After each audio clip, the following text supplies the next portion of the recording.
Phase 1. The entry. You don't remember the exact moment you stopped being yourself. That's the first thing they don't tell you.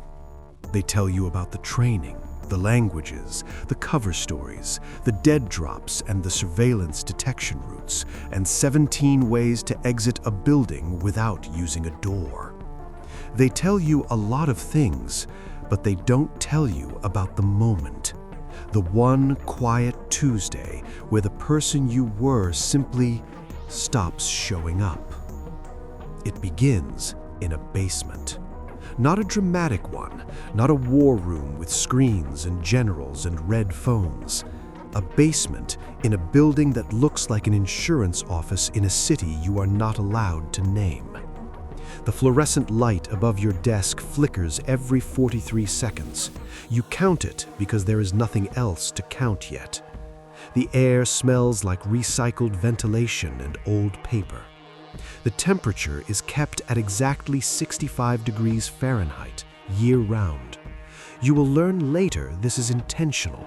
Cold keeps people alert. Cold keeps people from getting too comfortable. Your name on the intake form is not your name. You sign it anyway. Your hand doesn't shake. That surprises you. You are 26 years old. You passed 3 psychological evaluations, 2 polygraphs, and 1 final interview with a man's name you were never given. He asked you 1 question and 1 question only. What are you willing to lose? You gave an answer that satisfied him. You don't remember exactly what you said. You remember thinking it was the truth. You will spend the next 2 decades wondering if it was. The orientation lasts 4 days. You receive a binder. The binder has no agency letterhead. It has tabs. Tab A is your cover biography, 41 pages describing a life you have never lived, a childhood in Bratislava, a degree in civil engineering from a university you will spend 3 weeks memorizing, a father who died of a cardiac event in 2003, a mild allergy to shellfish. You read it 4 times, then you read it again. By day 3, you can recite your mother's fictional maiden name faster than your real one. That is the point. Your handler is a woman who introduces herself only as Margit. She is 52 and wears the same gray blazer every session. She does not smile when she greets you. She does not frown either. Her face is a practiced neutrality, and without knowing it, you begin to copy it. You don't realize you're doing this. You won't realize it for years. She tells you that your first placement will be 18 months, a mid-level import firm in a port city. You will be a logistics coordinator named Tomasz Varga. You will drink with colleagues. You will attend birthday parties for people's children. You will send reports every 11 days through a channel that looks to every piece of technology that might monitor it, like routine shipping data. You nod. She says, "Don't try to feel your way through this. Think your way through it." You will violate this instruction almost immediately. Phase 2. The ascent. 18 months becomes 3 years. 3 years becomes 7. This is not how you planned it, but plans, you will learn, are what you write before reality decides to reintroduce itself. The import firm becomes a foothold. The foothold becomes a network. The network becomes a career that exists entirely in the negative space of official records. Your first promotion arrives not as a ceremony, but as a change in your drop frequency. You go from reporting every 11 days to every 6. More access, more risk. A small pay increase deposited into an account in a name that is also not yours. You do not celebrate. There is no one to celebrate with who would understand what they were celebrating. By year 4, you are embedded inside a private logistics conglomerate with ties to 3 governments and an informal relationship with 2 more. You have dinner with men who, in another context, would be subjects of federal indictment. You laugh at their jokes. You remember to laugh a half-second slower than you feel the urge, because Tomasz Varga is a man who processes humor slightly more deliberately than you do. These are the details that keep you alive. Not the gun. You have rarely needed the gun. The details. The half-second. The way Tomasz holds his fork differently than you do. You begin to lose track of which one is natural. Year 5 brings a reassignment, a deeper placement. You are moved from port logistics into financial facilitation. You will coordinate the movement of capital through legitimate institutions on behalf of networks that are not legitimate. You will touch $47 million in a single fiscal quarter and keep none of it. Your report that quarter runs to 68 pages. Margaret reads it without expression and says, "Good work." Those are the most affirming 2 words anyone will say to you for the next 4 years. You receive a second identity document at year 6. Now you are also a Latvian national named Eriksson. Eriksson exists for travel only. You keep his passport in a waterproof sleeve inside the lining of a coat you bought in Vienna. You wear the coat 4 times a year. Each time you put it on, you think of him as someone slightly colder than Tomasz, more efficient, less patient. You are building a taxonomy of selves and filing them in the back of your mind like documents in a cabinet that only you can access. By year 7, Margaret has been replaced by a handler you know only as the coordinator. He is younger than she was. He has a system. He is precise, procedural, unremarkable. You will never know his real name. You stop thinking about it after the first month. This too is the point. Phase 3. The system. The system does not announce itself. You simply wake up one morning and realize you have been living inside it for so long that its logic has replaced your own. The rules are not written anywhere. They are in the architecture of everything. Rule 1. You do not confirm or deny anything outside the channel. This includes doctors. This includes people you love. This includes yourself at 3 a.m. when the question rises like pressure behind your sternum and you have to breathe it back down. Rule 2. Exposure to sentimentality is a liability. This is not cruelty. This is arithmetic. A man who hesitates because he remembers something warm is a man who is 0.3 seconds slower. In the wrong room, 0.3 seconds is a career-ending variable. Rule 3. The cover story is not a lie. It is a load-bearing structure. You do not dismantle it between uses. You inhabit it the way you inhabit a building, continuously, even when you're asleep inside it. You operate inside financial structures that move money through a labyrinth of 12 shell entities across 9 jurisdictions. You know the architecture of the labyrinth because you helped build part of it. The total value you have shepherded across this structure in 7 years of financial work exceeds $340 million. None of this is your money. None of this is their money either, in any sense that a civilian court could parse in under a decade. You attend a seminar in Zurich where a man in an expensive suit gives a 40-minute presentation on regulatory compliance. You are sitting 3 rows from the man whose financial infrastructure you have been mapping for 2 years. You shake his hand at the reception. He says your name, your cover name, correctly. You compliment his presentation. He thanks you. You both eat small sandwiches and discuss weather patterns over the Baltic. You file a report that night that leads 14 months later to the disruption of a network spanning 6 countries. You receive no acknowledgement for this. This is the economy you live inside. Output without receipt. You have learned not to require receipt. Or rather, you have learned to perform not requiring it, which eventually becomes the same thing. Phase 4. The erosion. There is a woman. There is always something like this, a thread that attaches to something real and pulls. She is not part of any operation. She is a translator who works for a maritime law firm in the city you have been living in for 3 years as Tomasz. You meet at a colleague's dinner party.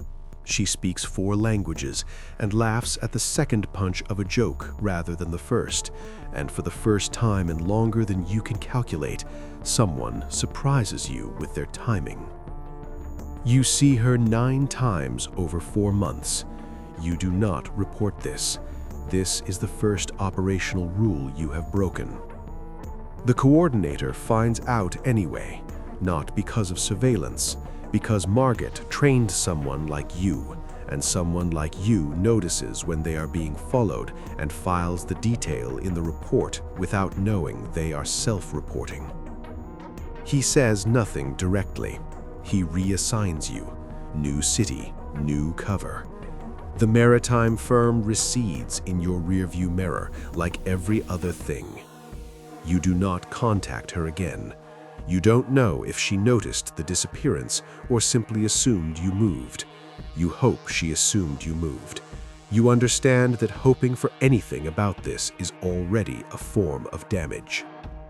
At year 9, you develop a habit of counting exits in every room you enter. This is trained behavior that has become involuntary. You also develop a secondary habit. You count windows, not for escape, just because something in your nervous system needs to establish boundaries around every space you occupy. You mention this to no one. You mention almost nothing to anyone anymore. The conversation you have with the coordinator every 11 days is the most consistent human interaction in your life. By year 11, you have lived as 4 different people in 6 different cities. Your real name exists on a file that is secured at a classification level you are not authorized to access. You have read yourself in that file, a summary sheet, once before the access was revoked, and you remember thinking that the person described sounded like a stranger who made very specific choices.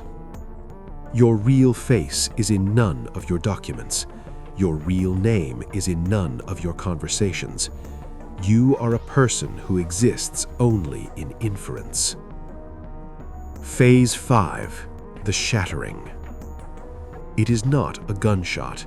It is not a blown cover. It is not a moment of violence or revelation or dramatic confrontation. It is a Tuesday in November. You are in a hotel room in a city on the coast. The window faces east, and at 6:14 a.m. the light comes in flat and gray and lies across the floor like something tired. You have a meeting in 4 hours. You have a report due in 6.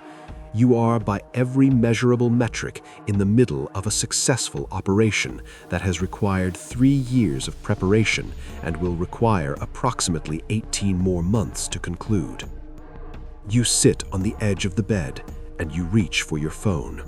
Not the operational phone, not the burner, your phone. Except that this phone belongs to a man named Erickson, and the contacts in it are Erickson's contacts, and the photos saved in it are photos you took while being Erickson in places Erickson was supposed to visit, staged to populate a believable digital footprint. You scroll through the photos. There is no version of you in any of them. You sit there for a long time. The light moves across the floor. It does not care what name you are using. The room temperature is 65 degrees because that is where you keep it. The hum of the climate system fills the silence at a frequency you stopped hearing years ago. You understand, quietly, without drama, that you have not had an original thought about your own life in 4 years. Every consideration you have made has been filtered through operational necessity. Every relationship, every gesture, every dinner, every conversation has been assessed for risk before it could become real. And at some point, without a specific date you can identify, you began doing this preemptively, before the interaction even began. You risk-assessed your own loneliness and decided it was acceptable. You do not cry. You are not sure you still know how to do that in a way that is yours. You get up, you shower, you put on the blazer that belongs to Erickson. You go to the meeting. Phase 6, the cycle. Year 14. The extraction notice arrives through the standard channel, embedded in routing data, formatted as a logistics discrepancy. You read it twice. It says, "Rotation initiated. Transition protocol begins in 30 days." 30 days to dismantle a life. You have done this before, but this time the word retirement appears in the secondary document. Not field retirement, personnel retirement. You are being cycled out. The coordinator tells you that your placement has reached its operational ceiling and that the risk-to-yield ratio of continued exposure has crossed a threshold. He says this without inflection. You understand it means they are replacing you with someone who is currently in a basement somewhere, counting the flicker of a fluorescent light. You spend the 30 days doing what you have always done, methodically, correctly, without visible feeling. You pass your network contacts to a successor you never meet. You hand over the architecture of the financial labyrinth in a document that took 11 days to write and will take the next operative 2 years to fully operationalize. You return the Ericsson passport to a courier at a train station. You sign a series of forms in a name that is also not yours. On the last day, you are given a document with your real name on it. You stare at it for longer than you expected to. The name looks like it belongs to someone else. It probably does now.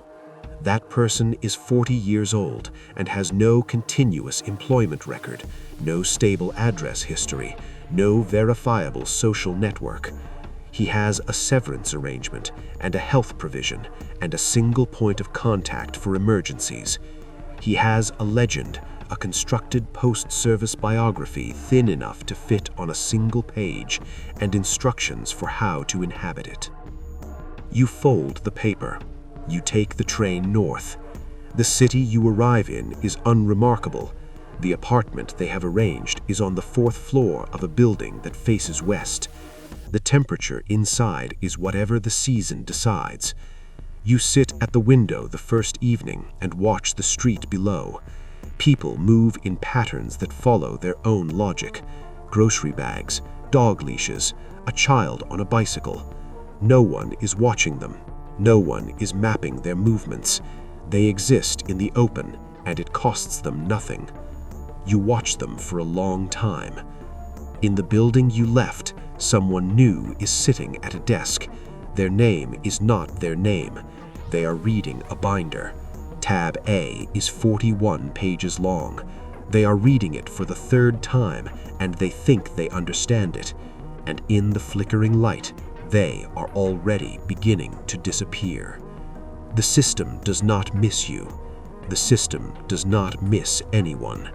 It continues as it always has, at exactly 65 degrees.